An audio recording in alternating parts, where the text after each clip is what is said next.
68వ SGF division స్థాయి Achampet tournament come selection ఈరోజు అచ్చంపేటలో చాలా ఘనంగా ప్రారంభించడం జరిగింది. దీనికి ముఖ్య అతిథిగా గౌరవ శాసనసభ్యులు డాక్టర్ చిక్కుడు వంశీకృష్ణ గారు ఇచ్చేసి చాలా ఘనంగా ప్రారంభించడం జరిగింది.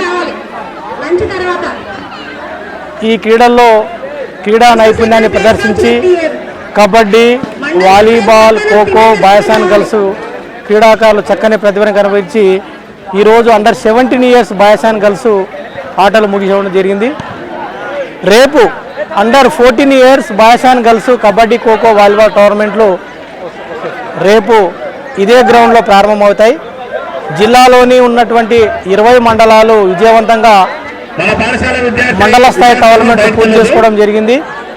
మొన్న Kollapur division tournament come selection పూర్తి చేయడం జరిగింది. ఈరోజు అచ్చంపేటలో డివిజన్ స్థాయి టోర్నమెంట్ ప్రారంభం కావడం జరిగింది. రేపటితో ముగుస్తుంది. జిల్లాలో గతంలో SGF 67వ SGF టోర్నమెంట్ కమ్ సెలక్షన్లో రాష్ట్ర జాతీయ స్థాయిలో నాగర్కల్ జిల్లా క్రీడాకారులు 45 మంది రాష్ట్ర స్థాయిలో 7 మంది జాతీయ స్థాయిలో రాణించి జిల్లాకు మంచి పేరు తీసుకోవడం జరిగింది. ఈ సంవత్సరం 68వ SGF టోర్నమెంట్ కమ్ సెలక్షన్లో నాగర్కల్ జిల్లా క్రీడాకారులు రాష్ట్ర జాతీయ స్థాయిలో చాలా మంది క్రీడాకారులు పాల్గొని ఈ జిల్లాకు పేరు తెచ్చే విధంగా ప్రతి డివిజన్లో క్రీడాకారులు చక్కని ప్రతిభను కనపరిచి రాణిస్తూ ఉన్నారు. వీళ్ళని ఇంకా శిక్షణ ఇచ్చి జిల్లాలో ఉన్నటువంటి వ్యాయామోపాధ్యాయులు చాలా కృషి చేయవలసిన అవసరం ఉందని రాష్ట్ర ముఖ్యమంత్రి రేవంత్ రెడ్డి గారు విద్యపైన క్రీడలపైన ప్రత్యేకమైన దృష్టి సారించారు. గతంలో కంటే ఈ సంవత్సరం ఎక్కువ బడ్జెట్ని కేటాయించడం జరిగింది.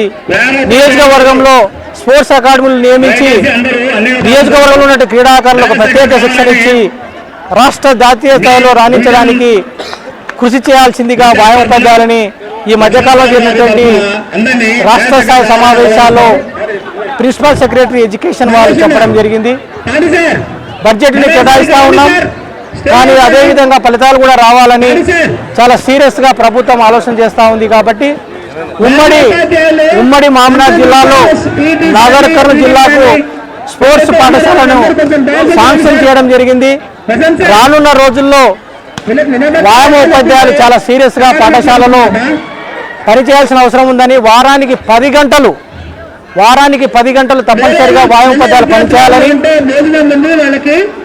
లాస్ట్ పీరియడే గేమ్స్ పీరియడ్ కాకుండా మధ్యలో కూడా ఫిజికల్ ఎడ్యుకేషన్ టీచింగ్ని క్లాస్ రూమ్లో బోధించాల్సిన అవసరం ఉందని, ఫిజికల్ ఎడ్యుకేషన్ యొక్క ప్రాముఖ్యతని, హెల్త్ ఎడ్యుకేషన్ గురించి, యోగా గురించి, తర్వాత న్యూట్రిషన్ గురించి, ఆరోగ్యం గురించి విద్యార్థులకు క్లాస్ రూమ్లో బోధన చేయాల్సిన అవసరం ఉందని ప్రిన్సిపల్ సెక్రటరీ గారు మొన్న జరిగినటువంటి సమావేశంలో చెప్పడం జరిగింది. కాబట్టి జిల్లాలో జరుగుతున్నటువంటి టోర్నమెంట్లకు సెలక్షన్స్కు తప్పనిసరిగా బడ్జెట్ కేటాయిస్తాం, ప్రత్యేక దృష్టిని సారిస్తాం. మేము ఫీల్డ్లోకి పరిశీలనలోకి వచ్చినప్పుడు పాఠశాలలో పనిచేస్తున్నటువంటి వ్యాయామోపాధ్యాయులు ఎవరు కూడా నిర్లక్ష్యంగా వహిస్తే వారిపైన సీరియస్ అనేటువంటిది యాక్షన్ ఉంటుందని సమావేశంలో చెప్పడం జరిగింది. కాబట్టి జిల్లాలో ఉన్నటువంటి వ్యాయామోపాధ్యాయులు కూడా తప్పనిసరిగా పనిచేయాల్సిన అవసరం ఉంది, క్రీడాకారులని తీర్చిదాల్సిన అవసరం ఉందని సమావేశంలో చెప్పడం జరిగింది. అదేవిధంగా ప్రభుత్వము ఒక ప్రత్యేక దృష్టి సారించి ఈ సంవత్సరము వ్యాయామోపాధ్యాయుడు రాష్ట్ర జాతీయ స్థాయిలో ఎంతమంది క్రీడాకారులని శిక్షణ ఇచ్చి తీసుకెళ్ళినటువంటి దానిపైన సంవత్సర చివరిలో వ్యాయామోపాధ్యాయునికి ర్యాంకింగ్ ఇవ్వడానికి వాళ్ళు ఆలోచన చేస్తూ ఉన్నారు. గతంలో పాఠశాల ఫలితాలపైన ర్యాంకింగ్ ఇచ్చేవాళ్ళు, ఇక మీదట వ్యాయామోపాధ్యాయులు కూడా వారి యొక్క పనితనం పైన ర్యాంకింగ్ ఇచ్చే ఆలోచన ప్రభుత్వాలు చేస్తూ ఉన్నాయి. కాబట్టి మనం చాలా సీరియస్గా పనిచేయాల్సిన అవసరం ఉంది. ప్రతిరోజు మనం ఆడిచ్చేటువంటి పాఠశాలలో క్రీడలని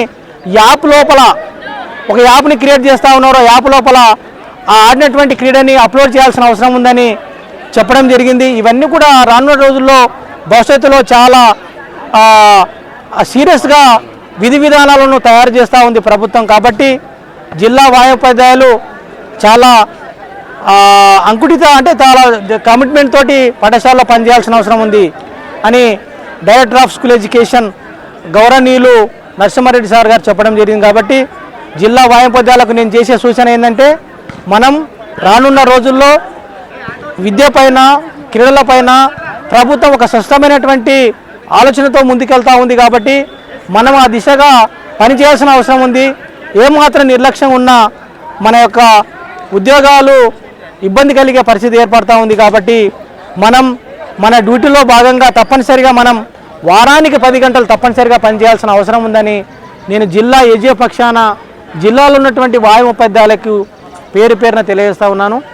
కాబట్టి మనం గౌరవనీయులు పెద్దలు రాష్ట్ర ముఖ్యమంత్రి రేవంత్ రెడ్డి గారు స్పోర్ట్స్ యూనివర్సిటీని నెలకొల్పి రాష్ట్రంలో ఉన్నటువంటి 2019 నుంచి ఎవరైతే జాతీయ రాష్ట్ర స్థాయిలో రాణించినరో వాళ్ళందరినీ కూడా సెలెక్షన్ చేసి స్పోర్ట్స్ అకాడమీలో వాళ్ళ శిక్షణ ఇచ్చి రాష్ట్ర జాతీయ స్థాయిలో ఒలింపిక్స్లో రాణించే విధంగా ప్రయత్నాలు ముమ్మరంగా జరుగుతూ ఉన్నాయి.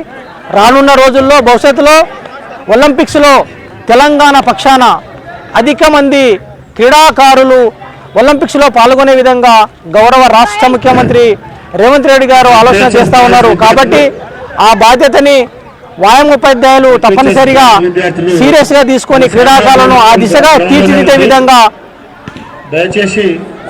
కృషి చేయాల్సిన అవసరం ఉందని ఈ సందర్భంగా తెలియజేస్తా ఉన్నాను.